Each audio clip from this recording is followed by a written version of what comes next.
Hey everybody, people have been asking about some of the shots I did in my Dolomites tour using my Insta 360 camera that is mounted on my handlebar facing, well, no particular direction. So I thought I would just show you how I edited some of this software in the Insta 360 studio that is used to edit the 360 videos. Then you export them as just standard MP4s in whatever resolution you'd like, and then put them in a regular editor, movie maker, whatever, and just cut it like they were regular GoPro files, video files. But of course, it's a 360.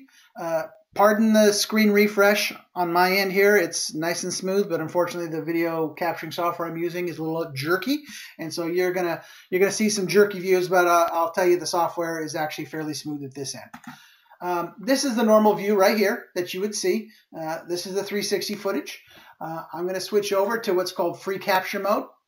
And in free capture mode, I have two options that I really use. I use the lock direction, which enables this to be used just like a GoPro. And in this mode, I can pick a direction.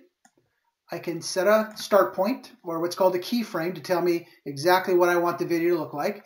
I can come in here, and I usually change the field of view to 70 so that it's not so fish-eyed. I didn't do that in my video that I did of the Alps. I left it at 75. That's a little fish-eye. But and I go ahead and set that as my keyframe and press play. And for me, it's nice and smooth, but for you, it's not. And it's going to track like a GoPro. And I can go ahead and say pause right here, put another keyframe in there. But now I want the picture to look like me because I want to capture these mountains.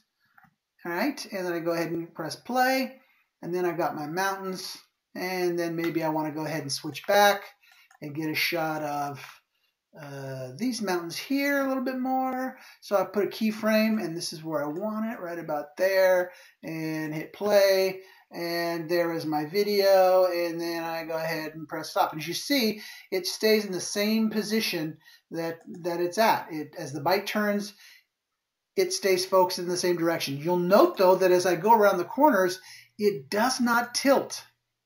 It stays locked in the same direction, left to right, and up and down, but it doesn't pan with it.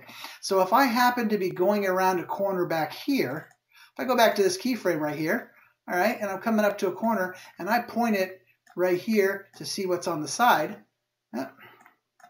My bad. Let me put it there. Now, as I go around the corner, the bike's tilting. But you'll notice, well, sorry, I should have deleted these for you here. Let me delete these for you there. And I come back here to this point, and I'm going to have it point to the side.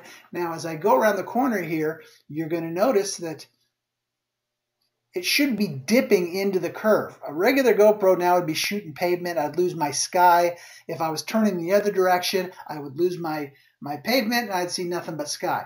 That does not happen here because the software keeps the camera at the same level as the bike tilts from side to side. So if you decide you want to use this as a good old-fashioned GoPro, knock yourself out. It's great for that. It replaces a GoPro, and you don't have to use any of the 360 abilities. You can just do what I like to do, which is just standard straight cuts like you're seeing here. A straightforward cut, and then maybe I'm going to pause and switch to a front cut. I'll put another keyframe here. I put a front cut in there. Now I'm going forward. And what I'm going to do is, you'll notice between this line and this line, there's a small little line here that's called a transition. Right now, by default, it'll always be to do a dissolve to that new position. So if I click play here, you'll notice that, well, it's trying to get back to my original start point. So let's try this again here. That it's going to start panning to the next keyframe, so that by the time I get to the keyframe, it's pointing in the direction it wants to go. I don't usually do that. My whole point of getting this camera is to make it look like I had 5 GoPros on my bike when I didn't. So I'm going to change this to none, no dissolve. So now when I press play, it's not going to do anything until it gets to that keyframe, and then it's going to switch to that view, just like I had one facing forward, one facing back. But everybody was more interested in this tracking shot that I did.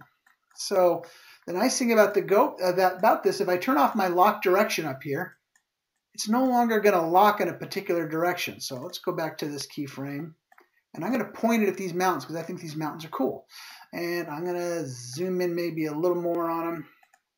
Going to shrink up my field of view so it's not so bubbly, and that's where I want it. Maybe right about there. Now, if I just hit play at this point, since I'm not locked in a direction, regardless of what the motorcycle does, those mountains are going to stay right there. And as I go around the corner, it's going to be as if somebody is panning the camera. I don't have to do anything. Here's my shot. I come into the corner. It pans around. Now I can go ahead and say that was awesome. And now I can put another keyframe in here to say that's the end of that keyframe. And I want to say I don't want to do anything between these two keyframes. And I want this keyframe to be tracking on these mountains. Right there. So regardless of what the bike does, it stays on those mountains. And then I think that's kind of cool. It's going to come around and hit this corner as it's just staying on the mountains. And I put the end of my keyframe, and now I can trim my out point. I can come over here, trim my in point, and I can save this video. And I'm going to play it one last time to make sure it does what I want it to do. It's going to stay focused on the mountains. As you see, the bike's tilting, it's turning. The angle is still staying exactly where you want it. And then at this point, it's going to do a cut to the front scene. And there I have it. There's my shot. That was my hairpin corner pan angle that everybody was interested in wondering how I did that, whether I was moving the camera with my hand. I was not. This software is great for doing, really, if you want to use like a GoPro, and personally I prefer the straight cuts, some of the fancy pans. That particular one, as you pivot around the corner going from a particular view into the rider view, I kind of liked. I had a lot of them in my video, but I really did like the fact that I could cut to me on the bike, cut to the front, cut to the side if there was a mountain. I could zoom in on the mountain and make it closer because this is a 5.7K image on each side. So when you crop it, you're still getting your full resolution when you crop it down to 1080.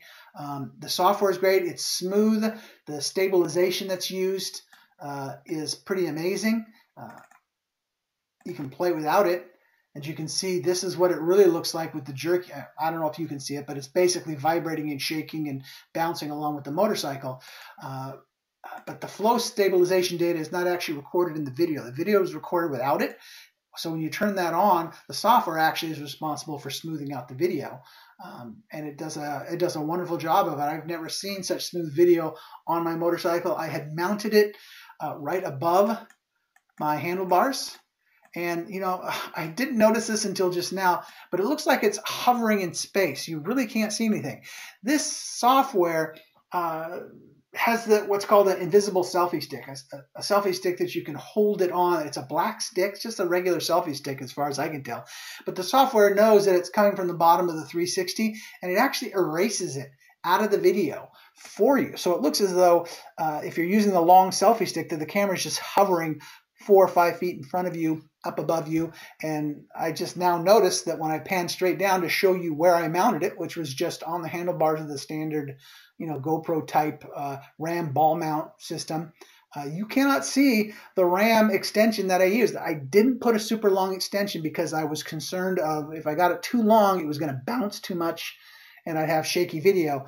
But I got to tell you, this flow state stabilization is just phenomenal, and I'm curious of giving it a try with something longer so that I can get something a little further away from me to get a better view. But that's basically how I did it, and then we just come in here and we just go ahead and say export, and it's going to export this. And after you get done exporting it, you can just come in here and say clear all, drag it up, and finish doing your next set.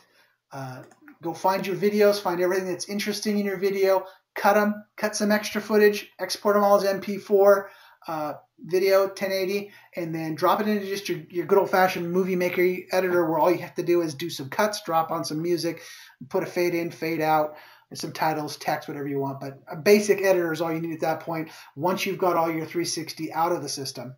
And, there's also, some really neat things you could do with the 360. I'm not a big fan of all the fancy 360 stuff. I just wanted to be able to take one camera that I can plug into my bike and have attached to the USB port, something I couldn't do with my GoPros. If you'll see here, I have a USB port. It's charging my phone right here, and it's also charging the Insta 360. So I didn't have the issue I had with the GoPros, which was I had 4 GoPros trying to capture different angles. They were shooting into the pavement. They were shooting into the sky. They were never, the one on my head, I couldn't stay focused too far enough to the left and right at the same time to get a long enough side shot of some beautiful scenery. The batteries were good for an hour, hour and a half, which meant every time we came to a stop, I was taking them out of the cases, popping the batteries, putting new batteries. I get back to the hotel, I'm charging batteries. And then I have 4 cameras, 8 hours of footage, each camera to go through when I got back, and I am still on day 1, and I've lost all interest in going through and editing that. But having one device with multiple angles and knowing that every scene was captured, regardless of where it is around me, whether it's a plane flying above me or a caterpillar on the ground, I could capture it with this device. It made life simpler, easier. The previous version of firmware only supported 128 gigs, so I couldn't get a whole day on it. I could only get about 6 hours, 5 to 6 hours. So my first day I did miss some scenery because it ran out of space. The new firmware apparently supports 256 gigs, so I've got some new SD cards coming to give me the space. I unfortunately had brought some different SD cards, and they were not, I thought they were V30, the higher performance ones. They weren't, so they wouldn't work in it. So I had to drop to the one card that I had, so I couldn't swap out halfway through the day. So I wanted to take it and be able to leave it running the entire time. So I didn't miss anything. I did miss some stuff, but as you can see, this software is great. You can also, if you like what you see, take a picture and save it as a snapshot. If I go ahead and drop this on my desktop, I'll go ahead and open that for you here. Bring it over. There is the picture, and I believe this is a standard 1080 picture, 1920 by 1080. You can take snapshots of anything you want. They're not photo quality. I certainly wouldn't call them high resolution, but they're decent enough to be able to use on Facebook or anything like that. So overall, I gotta say, this is one of the best purchases I've ever made. I've bought cameras in an attempt to film stuff. It's never worked good, never been happy with it. I am happy with this camera. I recommend it for anybody who wants to do video shooting and wants to make it simple. That's about it. That's how I did it. This is the software. It's free to download. Doesn't cost anything for the software. You can download it off of the Insta360 website. And I'm sure you can download these INSV files. There are 2. They have the same dates, different times, so that when you load one, it automatically loads the other because it is 2 5.7K cameras. So it'll load them both automatically. If you want to play with it and download it, shoot me a message if you want. I can send you one of the smaller files. Maybe a gig in size, gig and a half. I can upload it to something and share it with you so you can play with it.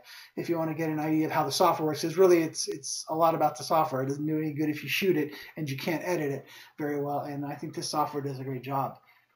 All right, so there you go. That's how I did it. That's how this works. And I will be shooting all of my motorcycle trips now with this. Yeah, it's a great package.